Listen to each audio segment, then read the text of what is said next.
Hello guys. जय हिंद, वंदे मातरम, जय जवान, जय किसान, जय विज्ञान। तो कैसे हैं आप सब? उम्मीद है अच्छे होंगे, आपका परिवार भी उम्दा होगा। तो यहाँ मैं देखिए आपके लिए क्या लाया हूँ, गद्य के समीकरण। यहाँ पर देखिए, तो कुल मिलाकर गद्य के 3 समीकरण होते हैं। तो मैं क्रमशः करके सबका तीनों समीकरण का निगमन करने वाला हूँ। यहाँ पर इतनी आसान भाषा में निगमन करूँगा कि आप सब तुरंत समझ में जाएंगे और दूसरों को भी आसानी से समझा पाएंगे। तो यहाँ पर देखिए, गति का पहला समीकरण क्या है? v बराबर u प्लस ए टी, जिसे समय वेग संबंध समीकरण भी कहते हैं। दूसरा है यस बराबर U T plus half A T square, जिसे समय स्थिति संबंध समीकरण भी कहते हैं। और तीसरा है वी स्क्वायर बराबर यू स्क्वायर प्लस 2as, जिसे वेग स्थिति संबंध समीकरण भी कहते हैं। जी हाँ दोस्तों, तो ये समीकरण का परिचय हो गया है। अब यहाँ पर चलते हैं, हम एक एक करके तीनों समीकरण का निगमन करेंगे। ध्यान से देखिएगा वीडियो को, कहीं स्किप मत कीजिएगा। आगे बढ़ने से पहले इन तीनों समीकरणों में जो अंग्रेजी की वर्णमाला के अक्षरों का इस्तेमाल हुआ है, तो उनके बारे में कुछ आपको बताना चाहता हूँ, क्योंकि उनका यहाँ पर कुछ ना कुछ वजूद बना हुआ है। तो यहाँ पर देखिए, पहले है वी। तो वी का मतलब होता है वस्तु का अंतिम वेग। किसी भी वस्तु का क्या है, ये अंतिम वेग है। और यू क्या है? यू का मतलब यह है कि वस्तु का जो है प्रारंभिक वेग। टी माने आप जानते ही हैं, टी फॉर क्या होता है, टाइम यानी कि समय। और ए क्या है? ए फॉर एक्सेलरेशन यानी कि त्वरण। यस फॉर क्या है? डिस्प्लेसमेंट यानी कि विस्थापन। तो इन शब्दों का यहाँ पर, इन अक्षरों का इस्तेमाल यहाँ पर होगा, तो इसको आप समझे रहिएगा। तो चलिए शुरू करते हैं गति के पहले समीकरण का निगमन। तो यहाँ पर देखिए, गति के पहले समीकरण का निगमन करने से पहले आपको त्वरण के बारे में जानकारी देना चाहता हूँ। त्वरण क्या है? सबसे पहले अगर मैं आपसे पूछूं तो कि त्वरण क्या है, तो आप क्या जवाब देंगे? जी हाँ, तो जो त्वरण होता है वो क्या होता है? वेग परिवर्तन की दर को त्वरण कहते हैं। तो त्वरण बराबर हो जाएगा वेग परिवर्तन बटे समय हो जाएगा, बटे समय हो जाएगा। जी हाँ, अगर फिर आपसे मैं कहूँ कि वेग परिवर्तन किसी वस्तु का वेग परिवर्तन कैसे निकाला जाएगा, तो आप कंफ्यूज हो जाएंगे कि वेग परिवर्तन कैसे निकाला जाएगा। जी हाँ दोस्तों, तो वेग परिवर्तन निकालने के लिए हम जो है, इसका किसी भी वस्तु का जो अंतिम वेग है उसको, उसमें से प्रारंभिक वेग को माइनस कर देंगे। तो ये क्या हो जाएगा? अतः यहाँ हम लिख सकते हैं कि त्वरण बराबर वस्तु का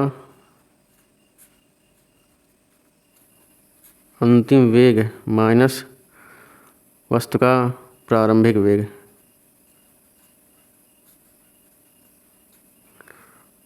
कुल के बटे हो जाएगा समय। अब यहाँ पर देखते हैं इसको, अगर हम इसको इंग्लिश के वर्णमाला में लिखते हैं, अक्षर में लिखते हैं, तो त्वरण की अंग्रेजी क्या होगी? ए। वस्तु का अंतिम वेग क्या होगा? यहाँ पर लिखा हुआ है, देखिए, वस्तु का अंतिम वेग क्या होगा? वी।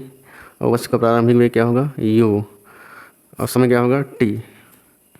तो यहाँ पर हो गया a equal v minus u upon t हो गया है। अब देखिए क्या है, यहाँ अब बटे 1 करके तिरछा गुणा कर देंगे, हम क्रॉस मल्टीप्लिकेशन कर देंगे। तो यहाँ पर हो जाएगा, एक का गुणा टी में करेंगे तो हो जाएगा ए टी। कितना हो जाएगा? ए टी हो जाएगा। और इसका गुणा करेंगे एक में तो वही आएगा। तो v माइनस यू बराबर ए और टी हो जाएगा यहाँ पर। तो अब देखिए, तो हमको जो है क्या करना है, हमको यहाँ पर v लाना है। यहाँ पर समीकरण में दिखा गया है v बराबर यू प्लस ए टी होता है। तो अगर v लाना है तो v अपनी जगह पर रहेगा। तो ये जो है ए, जो माइनस यू है उधर जाएगा, दाएं पक्ष में चला जाएगा। तो दाएं पक्ष में जाएगा, इधर माइनस है, उधर जाएगा प्लस हो जाएगा। तो प्लस यू हो गया। अगर हम इसको व्यवस्थित कर दें तो यू को इधर कर देंगे, यू प्लस ए टी हो जाएगा। तो देखिए यहाँ पर क्या हो गया, v बराबर यू प्लस ए टी, जो कि हमारा ये पहला समीकरण है। इस प्रकार से हम देखते हैं गति के समीकरण का निगमन हो चुका है।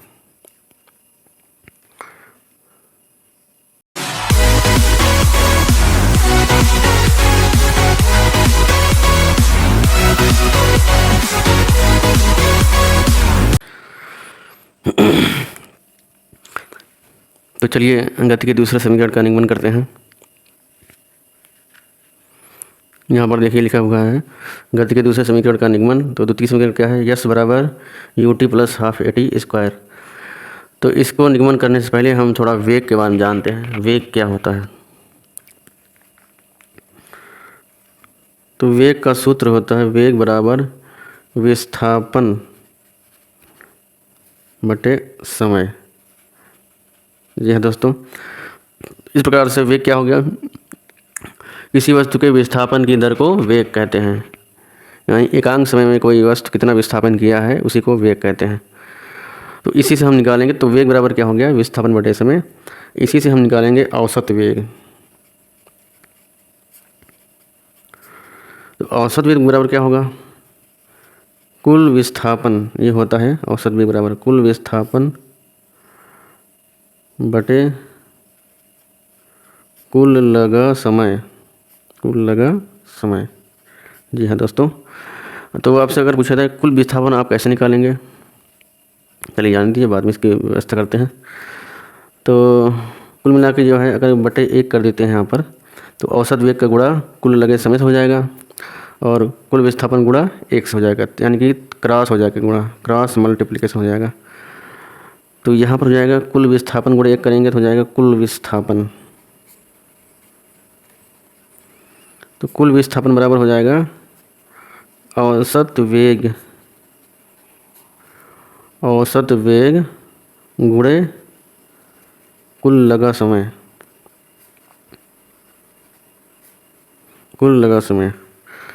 तो जी हाँ दोस्तों, तो औसत वेग बराबर क्या होता है, अगर हम किसी का औसत वेग निकालेंगे तो वो क्या होगा। तो औसत वेग निकालने का सूत्र है जो वस्तु का क्या होगा, प्रारंभिक वेग, वस्तु का जो होगा प्रारंभिक वेग और प्लस अंतिम वेग, अंतिम वेग के बटे 2 हो जाएगा, तभी आ जाएगा आपका औसत वेग। तो औसत वेग फार्मूला ये हो गया, और इसके बगल में है गुणे, तो यहाँ भी आप क्या लिखेंगे, गुणे, गुणे क्या हो गया, कुल लगा समय, कुल लगा समय। जी हाँ दोस्तों, चलिए आगे बढ़ते हैं। अब यहाँ पर देखिए, अगर इस चीज़ को हम इंग्लिश में लिख दें, जैसे कुल विस्थापन की इंग्लिश क्या होगी, यस, यानी विस्थापन क्या होती है, यस होती है। तो यस बराबर प्रारंभिक वेग की विस्थापन क्या होती है, आप लोग जानते ही हैं।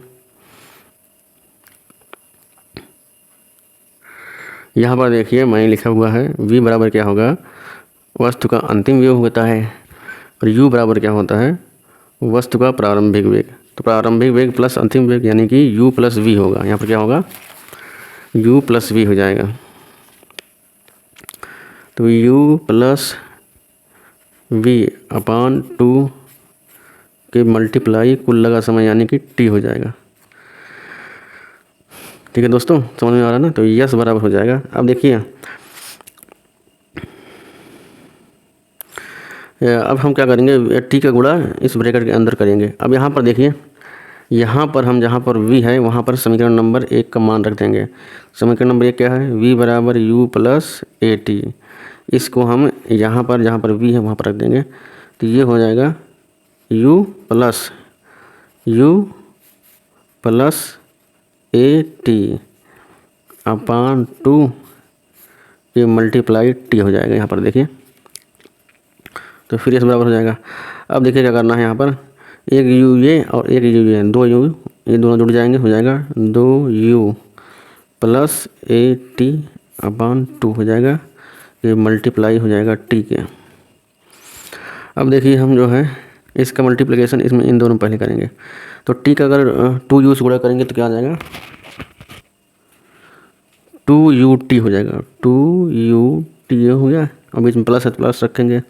अब इसका मल्टीप्लाई इसमें करेंगे, जाएगा ए टी स्क्वायर हो जाएगा। ये क्या हो गया, ए टी स्क्वायर अपान 2 हो गया, ए टी स्क्वायर अपान 2 हो गया। तो यहाँ तक समझ गए आप ना।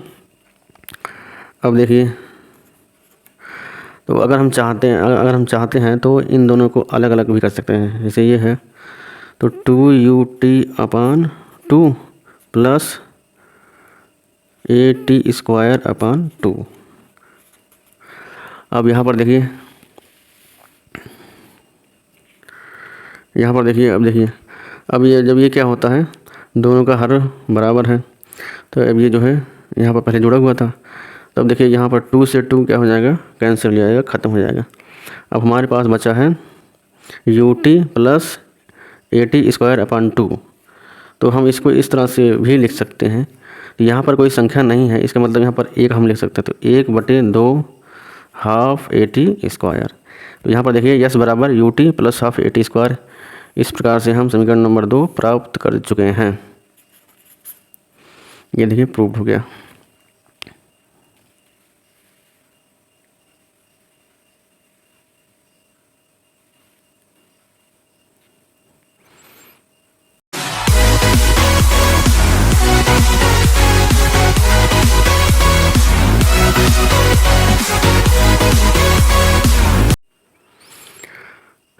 चलिए गति के तीसरे समीकरण का निगमन करते हैं। तो गति का तीसरा समीकरण क्या है, v² बराबर u² प्लस 2as, v² बराबर u² प्लस 2as। तो देखिए गति के तीसरे समीकरण का निगमन करने के लिए हमको समीकरण नंबर 1 का सहारा लेना पड़ेगा। तो प्रथम समीकरण से, तो प्रथम समीकरण क्या है, v बराबर u प्लस at, ठीक है। अब देखिए, अब इसमें क्या करना, पहले हमको t का मान निकालना पड़ेगा। तो यहाँ पर देखिए एक बीजी व्यंजक टाइप में है, तो बीजी व्यंजक में 2 पक्ष होते हैं बराबर के, इधर ये है दाहिनी पक्ष और ये है बाईं पक्ष। तो इसके जो दाहिने पक्ष है उसको कर देते हैं बाएं की ओर, और जो बाएं पक्ष है उसको दाहिने की ओर कर देते हैं। तो ये हो जाएगा u प्लस at बराबर v हो जाएगा। तो सबसे पहले इसको हम उधर भेजेंगे, तो हो जाएगा at बराबर v माइनस u हो जाएगा, इधर प्लस हो जाएगा u माइनस u हो जाएगा। अब इसलिए t बराबर क्या होगा, v minus u upon a हो जाएगा। तो ये इसको t की वैल्यू कितनी है, t बराबर हो गया v minus u upon a। इसको जो है यहीं पर अब ड्रॉप कर, यहीं पर रोक देते हैं। अब समीकरण नंबर 2 को पिक करते हैं। गति के समीकरण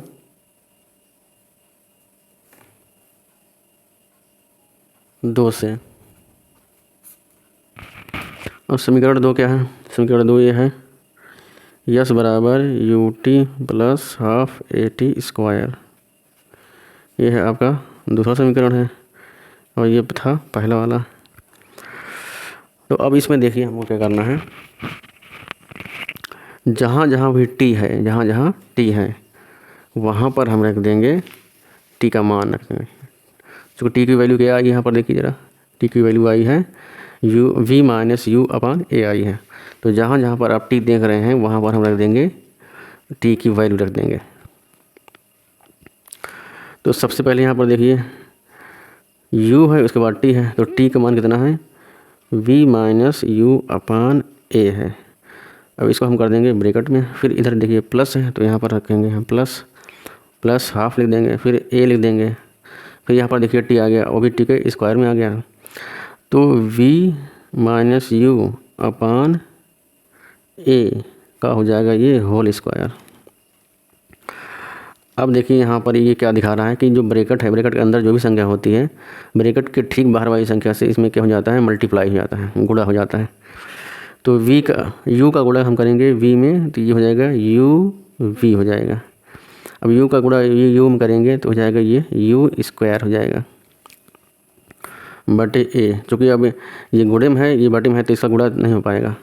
तो फिर आगे बढ़ते हम, लिखा है हाफ a। अब यहाँ पर देखिए लिखा हुआ है v माइनस u बटे a का होल स्क्वायर। तो होल स्क्वायर से याद आया कि ये किसी सूत्र का क्या है, ये समकक्ष दिख रहा है, किसी सूत्र का समकक्ष दिख रहा है। आपको अगर याद होगा तो a माइनस बी के होल स्क्वायर का ये दिख रहा है, a माइनस बी के होल स्क्वायर का ये समकक्ष दिख रहा है। तो a माइनस बी का होल स्क्वायर बराबर क्या होता है, एक होता है a² और प्लस b² माइनस 2ab, ये होता है। तो यहाँ पर कंडीशन क्या है, यहाँ पर जो a है, यहाँ पर v है, यहाँ इसमें जो b है वो यहाँ पर u है। तो अगर हम वी को ए मान लेते हैं तो यहाँ पर क्या है ए स्क्वायर, तो यहाँ भी क्या हो जाएगा वी स्क्वायर हो जाएगा। ये हो जाएगा वी स्क्वायर, प्लस है तो प्लस रख देंगे, प्लस यू स्क्वायर, यहाँ पर देखिए बी स्क्वायर है ना, तो यहाँ पर हम रखेंगे यू स्क्वायर। फिर उसके बाद क्या है माइनस 2ab, 2a हमारा क्या है v और b क्या है u है, अपान है ना, तो अपान रखेंगे। अब इसका भी स्क्वायर करेंगे क्योंकि ये भी इसमें क्या होल स्क्वायर है ना, तो इसका भी स्क्वायर करेंगे, हो जाएगा ए स्क्वायर हो जाएगा। अब फिर हम आगे बढ़ते हैं, तो देखिए ये इसको यहाँ पर कुछ नहीं होने वाला है, इसको यहीं से उतार देते हैं हम। U v minus u square upon a plus half. अब यहाँ देखिए ये गुणे में है, इसके गुणे में है ना, तो इसका स्क्वायर और इसका ए कट जाएगा, कैंसिल हो जाएगा, ख़त्म हो जाएगा। तो हमारे पास बचेगा यहाँ पर 1/2 और फिर ब्रैकेट में ये सब संख्याएँ रहेंगी। तो इसमें क्या होगा, यहाँ पर बीच में क्या है मल्टीप्लाई है, मल्टीप्लाई करेंगे तो 1 का मल्टीप्लाई इसमें होगा यानी कि पूरे के अंश में हो जाएगा, और 2 का मल्टीप्लाई यहाँ पर क्या होगा हर में हो जाएगा। तो अगर 1 का मल्टीप्लाई इन सभी संख्या में कर देते हैं तो यही तो संख्या आएगी। चलिए आपको करके बताते हैं। तो ये हो जाएगा हमारा v square plus u square minus 2v u, sorry u है ये, अपान ए, इतना बचेगा।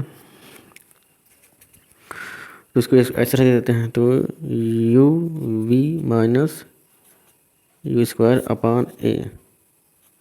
अब 1 का गुणा इस सब में करेंगे तो उतना ही उतरेगा, तो ये हो जाएगा v square plus u square minus 2v u upon, अब यहाँ पर 2 है तो 2 का गुणा ए हो जाएगा, तो हो जाएगा 2a। अब देखिए यहाँ पर क्या है, ये एक भिन्न का रूप हो गया है, वो भी धनात्मक वाला भिन्न हो गया है, जो योग का भिन्न।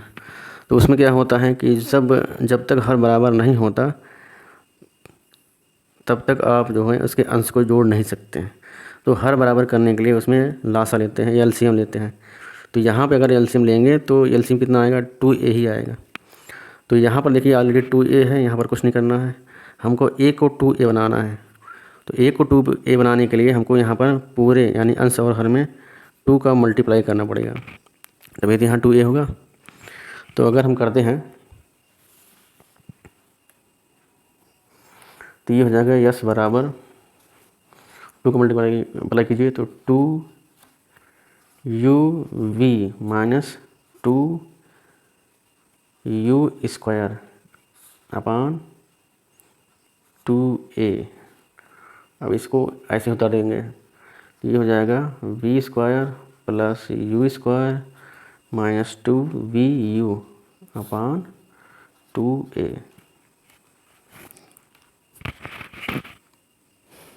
अब यहाँ पर देखिए दोनों का हर बराबर हो गया, तो इन दोनों संख्याओं को हम एक साथ में लिख सकते हैं।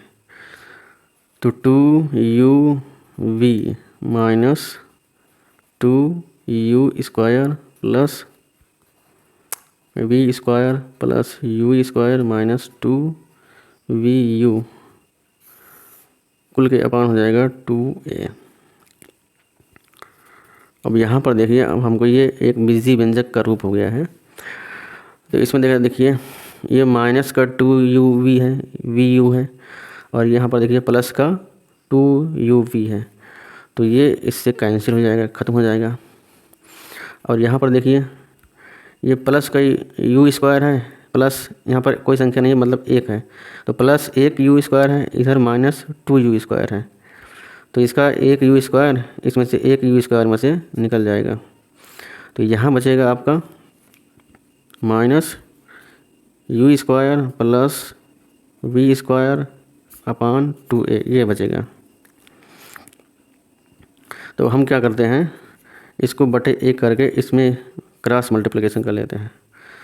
तो यहाँ पर हो जाएगा आपका minus u square plus v square बराबर 2a हो गया ये। अब देखिएगा, अब हमको ज्ञात क्या करना है, हमको वी स्क्वायर लाना है। तो यहाँ पर देखिए वी स्क्वायर है, तो ये हो जाएगा वी स्क्वायर और ये माइनस यू स्क्वायर उधर चला जाएगा, तो ये हो जाएगा 2as प्लस यू स्क्वायर। अगर हम इसको व्यवस्थित कर दें तो ये हो जाएगा यू स्क्वायर प्लस 2as। तो यहाँ पर देखिए इस प्रकार से ये गति के तीसरा समीकरण भी क्या हो गया, निगमित हो चुका है यहाँ पर। उम्मीद है आपको समझ में आ गया होगा, और ये भी उम्मीद है कि आप जो भी समझे हैं ये अपने दोस्तों को बताएंगे। वीडियो अगर अच्छा लगा हो तो लाइक कीजिए, शेयर कीजिए, कमेंट करना ना भूलिए, और वीडियो को ज़्यादा से ज़्यादा शेयर कीजिए। धन्यवाद। तब तक के लिए जय हिंद, वंदे मातरम।